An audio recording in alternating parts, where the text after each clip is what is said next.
Welcome, Jen Cozier, VP of Product Management at Workday Payroll, by the way. Welcome to CIPP ACE. I am so thrilled to be here. This is my first CIPP ACE.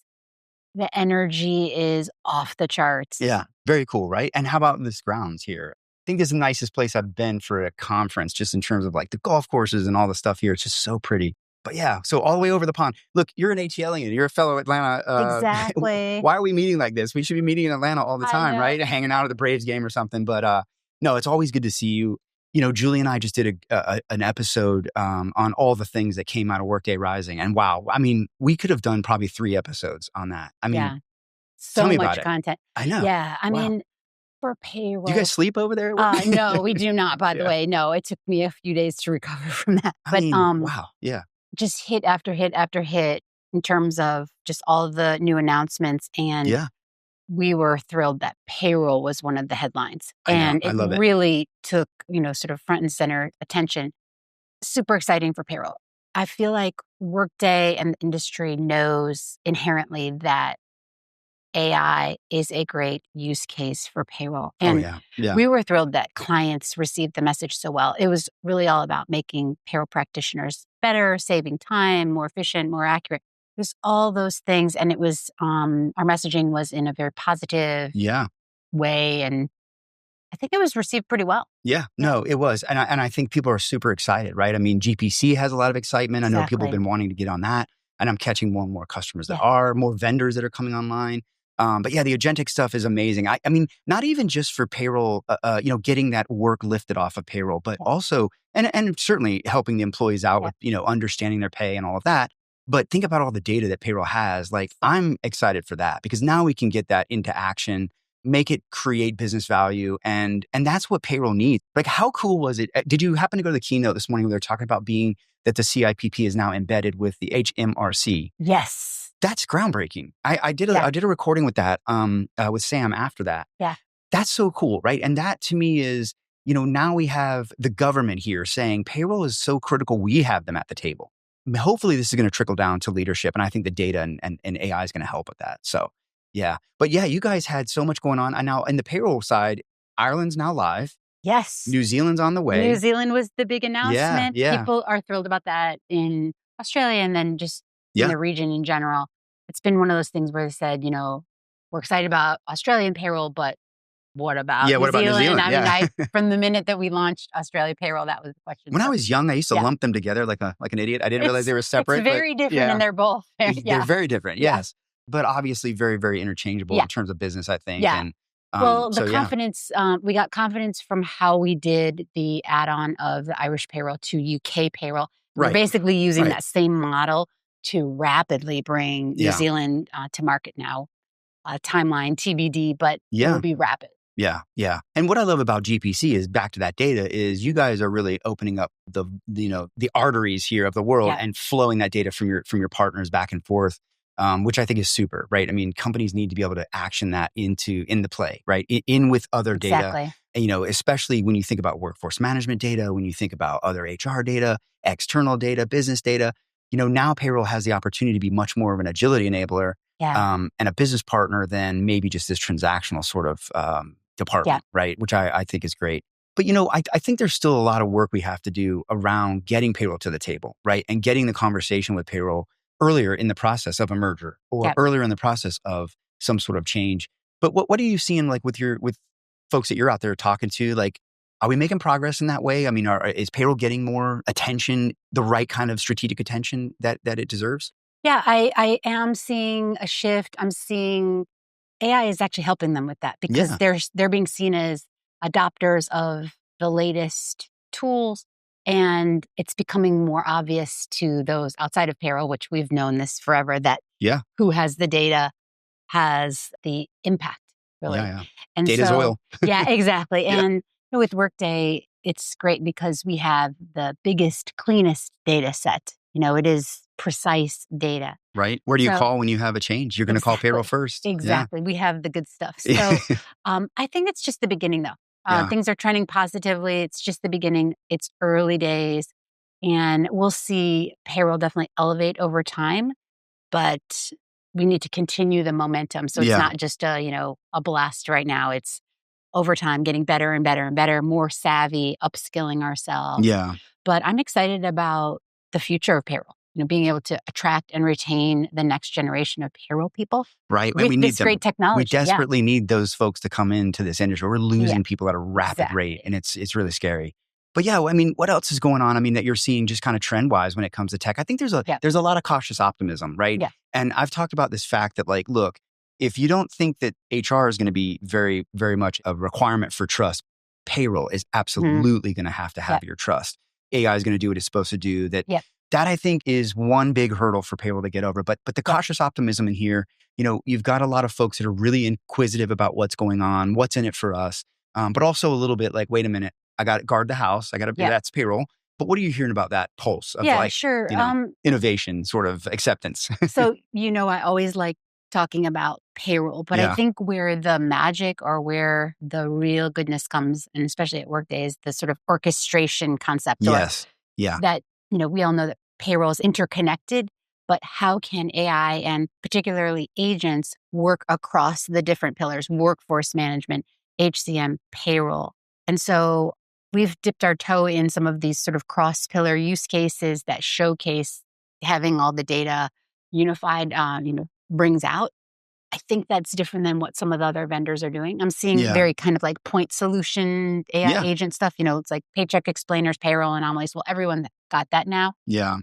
But what do you have that really showcases this sort of like all of its touch points? Yeah. Exactly. Yeah. So I think that's where the magic comes in. It's a bit of a race to see who kind of gets there first. And quite frankly, which vendors are willing to invest, which vendors will sort of stop at, okay, we've got payroll anomalies, we've got some ask me about my paycheck stuff. Yeah. And then do they stop or do they keep going? So that's going to kind of separate the vendors. Yeah. Yeah. I mean, I think there's, and you're right. Yeah. That orchestration is key. Like I always complain, my pet peeve is leave of absence. Like I feel like that is the most right process for orchestration to bring a better experience about, because a lot of it doesn't happen in the HR system. It happens in other systems. And historically that didn't come together. So I love that because there is that interconnectivity that payroll bumps up against almost everything in the organization. Exactly. It needs to hand off well. It needs to be clean, and it needs to make sure that the experience of all that is really positive. I think also global is the part where you'll see some vendors sort of leave that alone, or they'll say, okay, coming soon, or maybe we'll work on it sometime. But we are going to apply our AI to third-party or global payroll data that comes in. Yeah. So sort of not left behind in this like, oh, well, we don't apply the AI to the other vendors' payroll information. Yeah, the edge, if you will. Exactly. Yeah. So again, that one will kind of separate the vendors. We'll, more to come. I don't want to give all the secrets out. No, it's okay. No. But let me ask you this, because I think there are those that are in the market right now that are kind of doing this wait and see kind of a thing. Like, well, we know we need to do something. I thought, interesting in that meeting we were just in, you only saw a few people put their hand up and say, we're changing our system. But when I asked, how many of you think you need to change it? A lot more hands, double the hands went up, right? So there's a lot of need out there. We know that. But what would you say to those that are kind of waiting and seeing, right? I'm afraid they're going to get left behind. They're already behind. Don't you think that that's going to be kind of making it worse? I was talking to somebody, a friend actually at lunch, and she was talking about how she had an employee actually quit because their payroll was done wrong, and it was an international, and it was actually an EOR.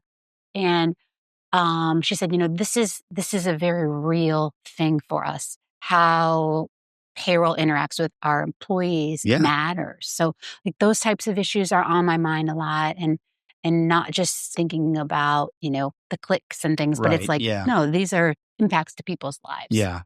The pay experience, as I like to call it, right? And that's not all payroll's job. It's not even payroll, right? It's they're part of it. They're delivering it. But you're right. There's the insights to that, the fairness of the compensation, the ability for me to be financially well with it, and which I know you guys are doing a lot around wellness. I love that wellness hub you have now, or I think it's Wellness Exchange. Wellness Exchange. And daily pay. We just strengthened our Chime partnership as well. with Chime. Yeah. So you'll see us do a bit more on that, and really taking things from. It's such a big part of the employee experience. It's like we are seen as like B2B, maybe going B2B to C over time. Yeah, it's all about making things better for the employees. Yeah, really. And smarter too, right? Like exactly. My paycheck shouldn't be like rocket science. I should at least, and most people, I'm a practitioner by trade, so I could probably sit down and calculate my paycheck maybe with the Circular E, if that even exists anymore. I'm pretty sure I'm pretty sure it's online, but not everybody can do that. And that I think should be a no-brainer, right? I should be able to look at my paycheck and understand, right? And know that it's fair, know that it's equitable, and it's timely, and it's in the mode that I want, whether that's earned wage access or whether that's cryptocurrencies or whatever the new thing is. So that choice, I think, is rippling down. I think we're kind of going from just answering questions about a check also to proactively prompting and saying, hey, you're in here poking around. You may be wondering about this, sort of being proactive. So that's where we're going in the future. Not quite there yet. I can't wait for when we can have it. I have this concept called payroll everywhere. Now, it would take a lot. Open banking, AI, a lot of interconnectivity, maybe even some laws changes. But the whole point of it is like, why can't AI be a certified public accountant for me and a financial advisor and a payroll expert? Do you have so many people now who work a full-time job, maybe have a side gig as a DJ or whatever they do? And why shouldn't that be able to look at all that in concert and go, hey, Pete, you ought to do this. You ought to do that. Maybe instead of taking out a little bit more taxes, just bring up your 401k. It'll reduce the tax. You'll offset the money. And it'll be, it's the dream, right? Yeah, right. But we've got to democratize a lot of things. And it's got to be connected, like you were saying. It's got to be all connected. It almost feels like. But we need that smart experience to help me do better with my money, right? Because I'm sure all of us could learn from data points about ourselves to say, hey, you're missing out on this. People Did you realize? You who are doing well are doing this. Here are the little things you're not thinking about your pay. So I would love to see that, because that's not really payroll's job, right? To coach you through that. But that's possible now. There's so many tools out there. I think it's just kind of bringing them all together and putting them out there for the. So let me ask you this: what do you feel like you guys are hearing, kind of in the EMEA sort of area, right? I mean, UK is obviously where we are, but anything going on here that you find unique? Well, it's just day one of the conference, so my ears are definitely open. But right? I'm finishing the day here thinking about regulatory compliance, working with the different agencies, and making sure that processes are as efficient as possible, accurate, removing some of the burden off of payroll practitioners. And then, just some of the same things that we think about in the US, like you said, employee experience. I think there's so many vendors to choose from. Also, I was down walking and what's the difference? Yeah, walking the expo and, trying to sort of help people sift through well, what is really different about Workday versus the other vendors? What is that sort of competitive differentiator? So like having clarity around that, then also kind of getting the word out. Sometimes vendors, people don't even realize that certain things are available from vendors, which you think, should be obvious or something. No, I hear getting the word out. Yeah, there's almost so many ways to solve your problem, right? There's not one answer anymore, and I think that's really great. And with with integrations now, you can kind of customize your environment in some ways if you have things that you need to do that with. But look, what's next? Like, what's next for you here, and what's next for Workday? Where will we see you next? Rising, maybe? Definitely. Looking forward to Barcelona for EMEA Rising. And, some of the hot topics there are pay transparency is out there from our HCM partners and payroll. Again, some of the regulatory, the latest things. I'll probably be spending more of my time outside North America just because it's really a growth area and we're doing a lot of investment around the globe. So I will be sort of maybe not on the road as much as you are. But I may not see you in Atlanta as much. Yes. So. No, we'll have to catch up there. Yeah. But well, look, it's great to see you. Congrats to you and Workday. It's been an amazing year just already. I can't wait to see what you guys do in 2026. And go payroll, right? I mean, what a time to be in. Payroll rocks is what I like to say. I say it's the golden age of payroll. And what I mean by that is like we finally have the attention, the investment, and the innovation that we've always needed. And now's our time. Like, ride this wave. This is it. This is the moment. Somebody was asking, I've been at Workday almost 2 years, and they were asking me, they said, did you ever think you would be doing all this stuff that you're talking about at Rising? And I said, yes, I did. Yeah. Because I was like, you could just tell there was momentum coming towards payroll, especially with AI. And I'm like, yes, this is exactly why I came to Workday, to do all these things. Yes. I love it. Long overdue, much needed. So well, thank you for what you do. Appreciate you taking the time.